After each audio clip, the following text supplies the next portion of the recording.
So, did you guys notice a pattern starting to take shape that whenever the x and the y were opposites, you got a slope of 0? Yeah. So, for example, like if you did, say, 1, negative 1.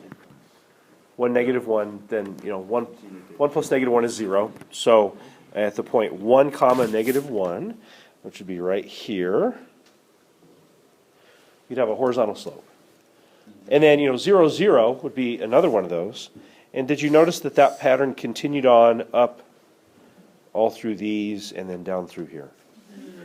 So this is just another one of those examples where you can, plug in a couple of points, but if you start to see a pattern, stop plugging in the points and just do the pattern. That makes sense? Don't feel like you need to fill out the table and have like, a data point for every single little mark on your slope field. You see the pattern, go ahead and work that pattern. Don't see them when they're not there, but if you see them, use them. It's okay. All right, so, maybe there's some other patterns to be found here, like maybe 1, 0. Slope is 1, so, that's right about here. That's a little too steep, I guess. How about that? So who knows what that's going to do. Let's try 1, 1. If you try 1, 1, what's your slope? 2. Okay, so that's going to be steeper. And so then your pattern, if you think about it, when I do 1, 2, the slope would be 3. Which would be even a little bit steeper yet, right? Yeah. So we tried to go a little bit steeper. That didn't work. How about that? And then maybe we focus on this one down here. I guess that would be what, 1, negative 2? Which would turn into Negative 1 slope. Yeah, that's right. So negative 1 slope would do this. So we're looking pretty good as far as, so far so good as those go? Yeah, okay. And then I'm just going to, fill in a couple of others and see what I can get, see if we can distinguish any more patterns. If I focus on this one right here, that one is 2, negative 1. What's the slope there? 1. So 2, negative 1, the slope will be 1. So then that reminds me a lot of this one up here, right? Yeah. So then I start to think about that, and I think, well, gosh, there's a pattern there. Wouldn't this one have to be a 1? Oh, gosh, that's terrible. Wouldn't this have to be a 1 also? Yeah. And then another one right here. Get that pattern going on there. And then I think, well, all these diagonal patterns are starting to fall into place. I would say on this diagonal, all the slopes should be 2, right? Because it's 2, 0, 1, 1, or 0, 2. In every case, those are going to add up to be 2, the way the differential equation shows us. So we can use that to our advantage and try to create the slope of 2, slope of 2. We're starting to create a pattern here.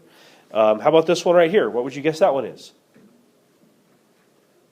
Or you could just calculate it. 2, 1 would be 3. Yeah, but are you seeing how that's on a diagonal like this? So slope of 3. And then this one at the very top is going to be 4, right? Yeah. So that's going to be super steep. Pretty good, I guess. And then we work on these other ones, right? So I am seeing another diagonal right here. And all along that diagonal, if you plot all those points, I think you get a negative 1 for a slope, right? Yes. So negative 1, negative 1, negative 1. All right, so please use these to your advantage. You can plot a couple of other points, maybe this one right here, negative 2, comma 0. Slope is negative 2. Whoops.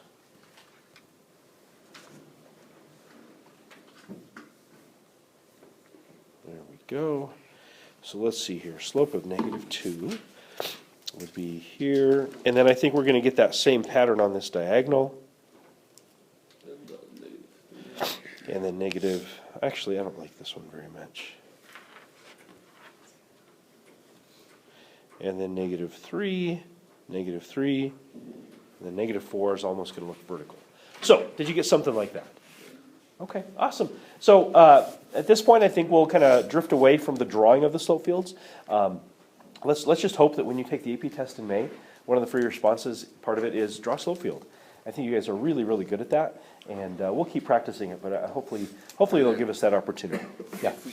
If it's to like draw a graph for this, it would kind of be like a Oh, a solution curve? Yeah. Yeah, good question. So, if they did say solution curve, it would really depend on the point that you're going through.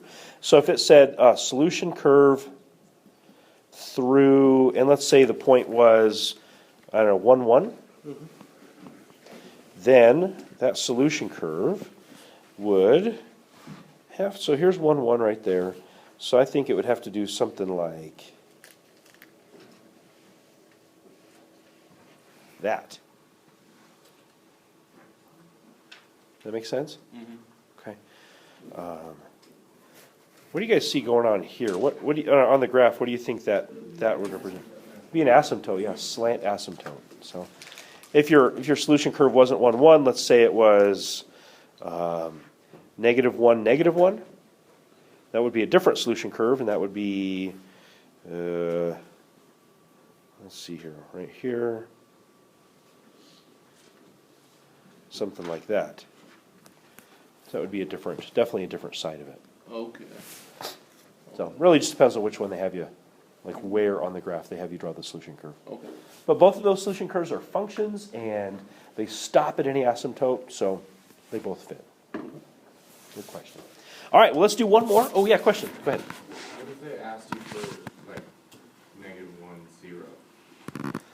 Negative. What do you do? Oh, that would just be a line. Oh, yeah. Yeah, so if they just said -1, 0 right there, that would just, your solution curve would just be a straight line right through that. Yep, great question. I can actually think of an old free response that did something like that. Yeah. Yeah. Emma, you good? Yeah. Okay, awesome. You bet. All right, so last thing for the day. I'm going to leave one matching question for maybe way later on, but for now, let's look at this. Similar to what we did before, we've got 4 slope fields and 4 differential equations. We're supposed to match them up with where they go. So you can use patterns. You might have to actually plot a few points for this one to make sense. But check out these patterns, see if you can match them up. Give you a couple minutes to do that. Dixon, did you match any of these up? Are you confident on any of them? Yes. Are you confident on number 11? I think so. What do you have for number 11? So are you all? B. B. So Dixon says 11 is B. Okay, Luke, did you have 12 by any chance? I said C. He says C for 12. Okay. And then 13 and 14. Any offerings on that? Yeah, Mandy, go ahead. 13D. 13D. So that leaves 14 for for A. A. Yeah. There we go. That's very. I'm not 14 for A. So B, C, D, A, process of elimination, we leave A for 14. Okay, so let's go back. Dixon, why did you choose B for 11? Because vertical orientation. Yeah, vertical pattern, and of course, the slope field for number 11 is the only one that depends only on X, right? And so that fits pretty well with B, agreed. Okay, Luke, you said C is 12, what was your reasoning there?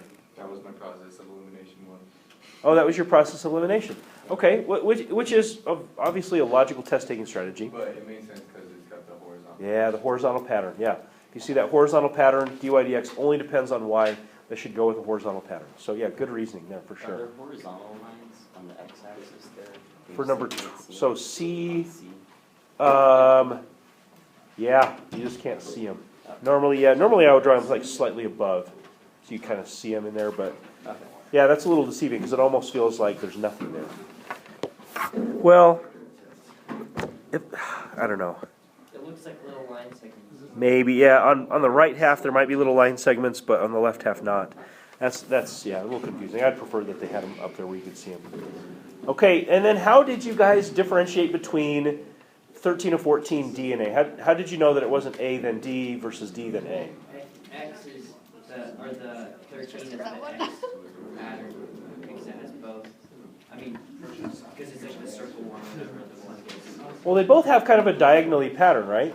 On 13, you know that it's not going to exist on the x-axis. Ah. You guys hear that? That's a pretty big differentiator. Caleb said, say it again. That on 13, it's not going to exist when y equals 0. Yeah, because when y equals 0, undefined. Yeah. Yeah, and so then when you look at A, you can see on A, all along that x-axis, there are slope fields, little slope field marks, whereas on D, there's not. So yeah, that's a good quick way to do that. What if you weren't feeling as like sharp as Caleb was feeling, and you're like, man, I didn't notice that, what would be some other ways that you could differentiate between A and D? Yeah, try a couple of test points, right? So some of them are probably going to be a little confusing, but I think most of them you're going to find, tell you. I mean, you could, I think if you did, I think the most obvious one would maybe be like 1-1. If you try 1-1, that'll tell you what you want to know immediately. Yeah. Technically, you could just do that for all of them. Yeah, you could do that for, you could. 83, yeah. Yep. You don't actually look at I would resort to that at the end though, simply because I'd rather see patterns than it. Sure. do all these details, so. Okay, good deal. Well, there's one more matching, but we'll just do that later on. We'll spread it out a little bit.